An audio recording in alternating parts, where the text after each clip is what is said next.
اس کے بعد انہوں نے اتحاد کی بات مالٹا سے کی، اٹلی سے کی، تونس سے کی، الجزائر سے کی، مراکش سے کی، مالی جو نیچے جو افریقی ملک ہیں ان کے اس سے کی، چاڈ سے کی، بہت سے لوگوں نے کی لیکن کہیں پہ بھی ان کو نہیں ہوا۔ تو اس کے بعد انہوں نے عرب قومیت سے ہی جنہوں نے اپنا منہ موڑ لیا اور کہا کہ مجھ کو اس میں کوئی بھی اعتقاد نہیں ہے، نہ سن 74 کی بات میں نیچے میں تھا اس وقت کی بات ہے کہ انہوں نے کہا کہ ہم کو اس سے کوئی لینا دینا نہیں، اب ہمارا تعلق خالی مغرب کے ساتھ ملکوں سے ہوگا، یعنی تونس، الجزائر اور مراکش ان سے ہوگا۔ اور پھر کچھ دنوں کے بعد ان سے بھی ان کے دل ہو گیا، انہوں نے کہا کہ اب ہمارا تعلق صرف افریقیوں سے ہوگا، ہم افریقہ کے رہنے والے ہیں۔ اور ابھی تک بھی بہرحال وہ افریقہ سے جو ہے اپنا تعلق رکھے بیٹھے، اور وہی لباس جو ہے افریقوں والا بہت ہی رنگین جو لباس ہوتا ہے وہ سب پہننا شروع کر دیا انہوں نے۔ اور جو افریقہ کی جو تنظیم ہے پہلے اس کو آرگنائزیشن آف افریقن یونٹی کہا جاتا تھا، اب افریقن یونین کہا جاتا ہے، اس کو انہوں نے بڑی مدد دی اور علاقے اس کے صدر بھی چنے گئے۔ اور 2 سال پہلے انہوں نے اپنے آپ خود ہی اعلان کر دیا ہے کہ میں افریقہ کے بادشاہوں کا بادشاہ ہوں، king of the kings of Africa, یہ اپنا لقب انہوں نے کہا ہے۔ بہرحال یہ دھیرے دھیرے یہ بدلتے گئے۔ میں فروری سن 73 میں لیبیا گیا تھا، وہاں کے وزارت خارجہ میں نے 6 سال کام کیا اور بہت قریب سے دیکھا، ان سے ملاقات بھی ہوئی ہے۔ ان کے ذاتی خطوط وغیرہ تک میرے پاس حاصل ترجمہ کرنے کے لیے تھے کہ میں وہاں پر مترجم اور ایڈیٹر کے حیثیت سے وہاں کی وزارت خارجہ کے شعبۂ صحافت میں کام کر رہا تھا، تو ہمارے پاس خطوط وغیرہ کے آتے تھے، معاہدے وغیرہ کے آتے تھے ترجمہ کرنے کے لیے۔ تو اس طرح سے بہت قریب سے تو نہیں لیکن اچھا خاصا دیکھنے کا موقع ملا۔ تو اسی کے سن 73 کے بعد جب سن 74 آیا، اس وقت تک حالات سب سے خراب نہیں ہوئے تھے۔ سن 74 کے اپریل میں اچانک انہوں نے کلچرل ریولوشن ثورہ ثقافیہ کے نام سے اعلان کر دیا۔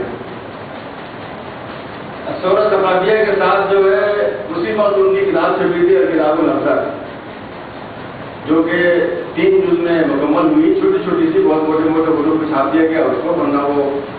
شاید اگر پتلے حروف میں چھایا گیا تو تھوڑا سلیف بھی نہیں ہوگی، لیکن جز اس کا وہ وہاں کی بائبل بن گئی۔ انہوں نے ایک طرح سے یہ کوشش کی کہ جس طرح سے ماؤ سے تم نے جو ہے چینی قوم کو بدلا تھا اور اس کو ایک نیا ایک بالکل راستے پر ڈال دیا تھا، اس طرح سے میں بھی کروں۔ لیکن ان کی پریشانی یہ تھی کہ لیبیا میں کوئی قوم ہی نہیں، آج جا کر کے وہ 6.5 ملین ہے، 6.5 ملین میں غیر ملکی بھی شامل ہے، تو بہت کافی غیر ملکی ہے، ہندوستانی، پاکستانی، مصری، فلسطینی، کون یعنی شاید وہ لگا رہا ہو کہ آدھی آبادی وہاں کی غیر ملکی ہے۔ افریقی وہاں کے بہت سے ہیں جو وہاں پہ آ کر کام کرتے ہیں، لیکن بس وہ سال کے سال ان کا جو ریزیڈنس یا پرمٹ ہوتا ہے وہ اس کی تجدید ہوتی ہے، ورنہ عمل وہاں کے وہ جذباتی طور سے بھی رہنے والے نہیں ہیں، اور نیشنلٹی ملنا تو بہت دور کی بات ہے۔ تو آبادی وہاں تو کچھ نہیں ہے، اس آبادی کے لحاظ سے اگر وہ چاہیں کہ کوئی بہت بڑا انقلاب نہیں آئے تو نہیں لا سکتے، جب تک کہ کافی نفری تعداد نہ ہو، جب تک کہ اس کے اندر بہت سے قابل لوگ نہ ہوں، تب تک کہ کوئی بھی قوم یہ سوچ نہیں سکتی ہے کہ ہم دنیا کے تھیٹر میں کوئی بہت بڑا کام کر سکتے ہیں۔ قذافی صاحب کے ساتھ یہی ہوا کہ ان کے پاس پیسے تو بہت تھے، اس لیے کہ وہاں پیٹرول نکلتا ہے، اور جو پیٹرول کے جو نکالنے کے جو بڑے 9 ملک دنیا میں ہیں ان میں لیبیا بھی ایک ہے، اور اس سے ان کو تقریباً سال میں $94 بلین ملتا ہے، بہت ہی بڑی رقم ہے، جبکہ آبادی بہت ہی چھوٹی ہے، بہت ہی چھوٹی آبادی ہے۔ تو انہوں نے سمجھا کہ شاید پیسے خرچ کر کے وہ یہ کام حاصل کر لیں، تو بڑے بڑے پروگرام بنائے گئے باہر کے ملکوں میں، خاص طریقے سے لبنان میں، مصر میں، پیرس میں، لندن میں انہوں نے سینٹر بنائے، لوگوں کو خریدا، نیوز پیپر نکلوائے،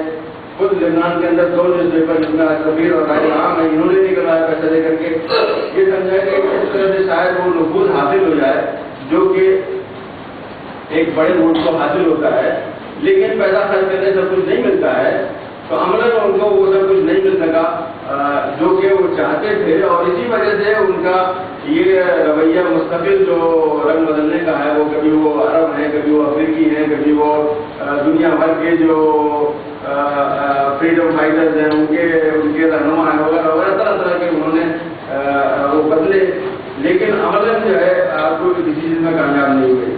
سن 74 میں جب انہوں نے اپنا کلچرل ریولیوشن جاری کیا تو اس وقت جو ہے اس کا عملاً بھارت ان کے دل میں کیا رہا ہوگا، لیکن عملاً جو کہ میں اس وقت وہاں موجود تھا، اس کے بعد بھی میں 5 سال رہا، تو میں نے یہ دیکھا کہ عملاً جو اس کا نتیجہ نکلا کہ جو اسٹیٹ کے سارے انسٹیٹیوشنز ہیں وہ ختم کر دیے، عملاً بس صرف وہ حاکم واحد رہ گئے۔ اور اس کے بعد انہوں نے کیا کیا کہ ہر جگہ، ہر آفس میں، ہر منسٹری میں، ہر محلے کے اندر ایک لجنہ شعبیہ پاپولر کمیٹی بنا دی گئی، ہر لیول کے اوپر پاپولر کمیٹی۔ اب اس میں نوجوان بچے جو ہے ابھی میٹرک پاس نہیں کیا ہے، یہ سب نوجوان بچے جو کہ بس خالی ان کا یہ کام تھا کہ نعرہ لگائیں، نعرہ لگانے والے بچے جو ہے یہ لجنہ شعبیہ جو ہے پاپولر کمیٹیز کے نمائندے کے ذمہ دار بن گئے، کوئی اس کا چیئرمین بن گیا، کوئی اس کا سیکرٹری بن گیا، کوئی اس کا ممبر بن گیا۔ اب یہ لوگ بالکل منمانی کرنے لگے، کچھ بھی وہ لکھتے تھے اس کے اوپر اگر لجنہ شعبیہ کی مہر لگی ہوئی تو وہی قانون ہے، وہاں کوئی قانون نہیں ہے۔ لیبیا میں یہ میں آپ کو دکھاؤں، یہ 2 صفحے ہیں، یہ جس دن انقلاب آیا تھا اس کے چند دن کے بعد ان کا جو کانسٹیٹیوشن ہے یہ 2 صفحے مکمل، بس دنیا کا جو کانسٹیٹیوشن ہوتا ہے وہ کئی 100 صفحے کا ہوتا ہے، اس میں بہت سے سارے مسائل جو ہوتے ہیں وہ سب اس میں اس کا احاطہ کیا جاتا ہے، لوگوں کے حقوق، لوگوں کے واجبات یہ سب بتائے جاتے ہیں، اس میں کچھ نہیں ہے۔ تو اس کے ذریعے اور پھر سن 74 میں جو انہوں نے انقلاب، ثقافتی انقلاب جو برپا کیا، اس کے بعد ساری جو انسٹیٹیوشن ہے وہ ختم کر دیے گئے، چاہے نام تو موجود ہو، چاہے نام کو لکھا ہوا محکمہ ہے، لیکن محکمہ یعنی کورٹ ہے، اس کا عمل کچھ نہیں رکھا ہے۔ جو حکومت کی طرف سے مہر لگ کے آتی ہے کہیں پر بھی اسی پر عمل ہوتا ہے، اور حکومت یہ خود ہے، کہنے کا تو کچھ بھی نہیں ہے۔ گاندھی جی کہتے تھے بھائی ہم تو کانگریس پارٹی کے جو ہے 2 روپے والے ممبر نہیں ہے، تو یہ اسی طرح سے کہنے کو یہ کچھ بھی نہیں ہے، کہیں نامزد صدر نہیں ہو تو عوام سے صدر ہے، عوام کے ہاتھ میں وہ ہے، لیکن اصل میں سارا اقتدار ہر طرح کا ان کے ہاتھ میں ہے۔ اور یہ سلسلہ شروع میں تو چلا، لوگوں نے مانا، سمجھا کہ شاید اس طرح ہو رہا ہے، لیکن دھیرے دھیرے ان کی جو سارے ساتھی تھے، جو نوجوان آفیسر انقلاب لائے تھے، کل 12 تھے،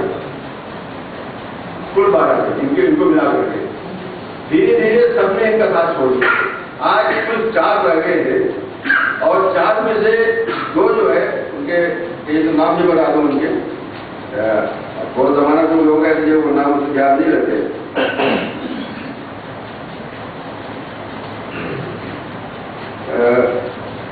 12 میں سے صرف 4 رہ گئے کہ ان کے ساتھ کم سے کم 1-2 ہفتے تک تھے، خود ایک ہیں یہ، اور دوسرے جو ہے بریگیڈیئر ابوبکر جابر یونس جو کہ وہاں کے فوج کے کمانڈر ان چیف تھے۔ اب یہ کہا جا رہا ہے، بہت ہی صحیح اطلاع شاید نہ ہو، کہا جا رہا ہے کہ انہوں نے عوام پر گولی چلانے سے انکار کر دیا اور اس وجہ سے ان کو ہاؤس اریسٹ کر دیا گیا۔ ان کا نام کہیں نہیں آ رہا تھا، جو خبریں میں سب دیکھ رہا ہوں وسائل اس میں ان کا نام وغیرہ نہیں آ رہا ہے، تو شاید یہ بات جو کہ مغربی وسائل سے آئی ہے یہ درست ہوگی کہ ان کو ہاؤس اریسٹ کیا گیا۔ ان کے علاوہ ان کے ساتھ 2 آدمی اور بھی ہیں، ایک تو ہے کرنل مصطفیٰ فرلوی، ان کے بارے میں کہا جا رہا ہے کہ اپنے گھر بیٹھے میں بہرحال گرفتار نہیں ہے، اور ایک دوسرے جو ہے کرنل ہیں کوئلتی حمیدی، ان کے بارے میں بھی کہا جا رہا ہے کہ یہ اپنے گھر بیٹھے میں کرتے کچھ نہیں ہے، ان کو کوئی ذمہ داری نہیں دی ہوئی، لیکن معلوم نہیں ہے اس لیے ہاؤس اریسٹ نہیں ہے۔ اس کے علاوہ جو 8 لوگ ہیں جن میں کہ سب سے اہم جو نام بہت اگر آپ لوگوں نے کو یاد ہوگا 10-15 سال پہلے سے مستقل آیا کرتا تھا، کرنل میجر عبدالسلام جلول، یہ وہاں کے وزیر اعظم تھے اور سن 94 تک تھے۔ سن 94 تک یہی سمجھا جاتا تھا کہ غدافی کے بعد یہی جائیں گے، یہی جانشین ہیں، اور غدافی کے بعد نمبر 2 لیبیا میں کوئی ہے تو عبدالسلام جلول بھی ہیں۔ لیکن سن 93 میں ان کی ساری ذمہ داریوں ان سے لے لی گئی۔ نام تو وہ پرائم منسٹر رہے، لیکن عملاً ان کی ساری ذمہ داریاں ان سے لے لی گئی. پھر 1 سال کے بعد انہوں نے وہ چھوڑ دیا. اب یہ کہا جاتا ہے کہ اپنے گھر میں بیٹھے ہوئے ہیں اور ان کے اوپر ایک گارڈ وہاں پہ رکھے ہوئے جو کہ ان کو منع کرتے ہیں کہیں جا نہیں رکھتے, خالی بس اپنے احاطے کے اندر اپنا ورزش وغیرہ کر لیتے ہیں, بیٹھ جاتے ہیں. تو اس طرح سے جو اکثریت جو ان کے ساتھ آفیسرز کی تھی اور جو کہ شروع میں ساری ذمہ داری ہر قسم کی, چاہے وہ فارن منسٹری کی ہو, چاہے وہ انٹیریئر منسٹری کی ہو, چاہے وہ ساری ذمہ داریاں انہوں نے آپس میں بانٹ رکھی تھی. لیکن عملاً اب یہ ہوا سن 94 کے بعد سے کہ ساری ذمہ داریاں خود قذافی اور ان کے بیٹے جو ہیں, ان کے 4-5 بیٹے ہیں, جن میں سب سے مشہور سیف الاسلام ہے جو ہندوستان کے آ چکے ہیں, اور اس کے علاوہ ایک بیٹا ہے سائیدی ہے, ایک بیٹا ہے محمد القذافی ہے, ایک بیٹا ہے اس کا نام ہے حنیبال القذافی ہے. تو یہ ان سب بیٹے جو ہے یہ ان کو ساری ذمہ داریاں عملاً دے دی گئی ہیں اور انہی کی حکومت وہاں پہ ہوتی ہے. اور یہ جو کہتے ہیں جہاں تک کہ کئی سال پہلے سے یہ مستقل کہا جا رہا تھا کہ قذافی کے بعد جو ان کے جانشین ان کے جو بڑے بیٹے سیف الاسلام ہے وہی ہونے والے ہیں. سیف الاسلام کا نام مستقل میڈیا میں آتا رہتا تھا, ابھی بھی آ رہا ہے. یعنی خارجہ معاملات پہ بولنا, باہر جا کر کے ملاقاتیں کرنا, باہر جانے والے بڑے بڑے منتری ان سے ملاقاتیں کرنا, اور کوئی مسائل اگر پیدا ہوں تو وہاں جا کر کے اس کو حل کرنے کی, ان سب کو یہ ذمہ داری دی تاکہ ان کو ایک تو تجربہ بھی آ جائے اور دوسرے لوگ دنیا کے نظر میں بھی آ جائیں کہ بھائی یہی امپورٹنٹ آدمی وہاں پر ہے تاکہ اسی سے بزنس کیا جائے. تو وہاں پر اس وقت جو اس وقت وہاں پر ایک طرح کی بغاوت ہوئی ہے, اس کی وجہ یہی ہے کہ لوگ ان کے آمرانہ نظام حکومت سے عاجز آ گئے. کہنے کو تو یہ عوامی حکومت ہے, عوام کی حکومت ہے, یہاں تک کہ انہوں نے اپنے ملک کا نام بھی بدل دیا. پہلے شروع میں اس کا نام رکھا گیا جمہوریہ العربیہ لیبیا, لیبین عرب ریپبلک. اس کے بعد جو ہے اس کا نام جو ہے میرا خیال ہے کہ سن 78 کی بات ہے, اس کا نام رکھا گیا الجماہیریہ العربیہ اللیبیہ شعبیہ اشتراکیہ العظمیٰ. نام سمجھا کسی اور ملک کا نہیں ہوگا. انہوں نے کہا کہ جمہوریہ ہے, جمہوریہ کا مطلب ریپبلک, یہ کافی نہیں ہے بلکہ جماہیریہ ہونا چاہیے. جمہور سے بھی آگے, جمہور کی صفت, جمہور کی جمع جو ہوتی جماہیر ہوتی ہے, تو جماہیر سے انہوں نے بنایا. اور اس کے بعد اس کے ساتھ لیبی ہے, عرب ہے, اشتراکی ہے, اور عظیم ترین ہے عظمیٰ بھی اس کے اندر شامل کیا گیا. آخری لفظ اس میں العظمیٰ بھی ہے. یہ نام آج بھی چل رہا ہے, لیکن جن لوگوں نے بغاوت کی انہوں نے نام بدل دیا ہے. انہوں نے فقط الجمہوریہ اللیبیہ اپنا نام لیبین ریپبلک اس وقت رکھا ہوا ہے. اور لیبیا کے جو پرانا بادشاہ کے زمانے میں جو وہ فلیگ کا جو جھنڈا تھا اس کو دوبارہ واپس لے لیا ہے. اور اگر آپ آج کے بنغازی کے علاقے میں کوئی مظاہرہ دیکھیں گے تو وہی جھنڈا دیکھیں گے جو کہ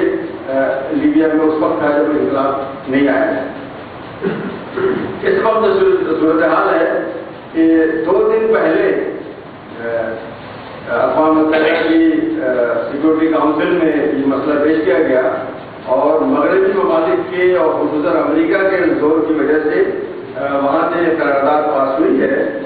جس کو کہا جا رہا ہے نو فلائی زون بنا دیا گیا پورے لیبیا کو. نو فلائی زون کا مطلب یہ ہے کہ لیبیا کے اندر کوئی بھی ہوائی جہاز پرواز نہیں کر سکتا ہے, یعنی خصوص لیبیا کا اپنا, الا کہ وہ ہیومینیٹیرین ایڈ کا ہوائی جہاز ہو, باہر سے ایڈ آ رہی ہو تو اس کو وہاں پہ جانے اترنے کی اجازت ہے. لیکن اس کے علاوہ اگر کوئی بھی جہاز ہے, چاہے وہ مسافر بطاری ہو, چاہے وہ کچھ بھی ہو, اس کو اجازت نہیں ہے. اگر ہے تو اس کو مار دیا جائے گا. اور آج کی جو خبر ہے اس میں یہ کہا جا رہا ہے کہ نیٹو کے ممالک اور کچھ دوسرے عرب ممالک بھی شاید اس میں شامل ہیں اور امریکہ, یہ لوگ مل کر کے اس نو فلائی زون کو زبردستی نافذ کریں گے تاکہ قذافی جو ہے اپنی فضائیہ کو ان لوگوں پر استعمال نہ کر سکے جو کہ اس کے خلاف اس پر بغاوت کری ہوئے ہیں. اور تقریباً آدھا ملک ان کے پاس ہے, بنغازی کا علاقہ جس کو کہ بریک جس کو کہ سرنائی کا یا برقع کہا جاتا ہے یا مشرقی علاقہ, اس پر اس وقت قابل ہے. اور اس میں وہ علاقہ بھی شامل ہے جہاں پٹرول ہے. پٹرول جو ہے البریگا اور راس نالو یا خلیج صرف بالکل بیچ میں ہے، یہ سب علاقہ ان لوگوں کے ہاتھ میں ہے، یا اس کا اصل علاقہ ان لوگوں کے ہاتھ میں جو کہ بغاوت کیے ہوئے ہیں اور جن کا مرکز اس وقت بنگالی میں ہے۔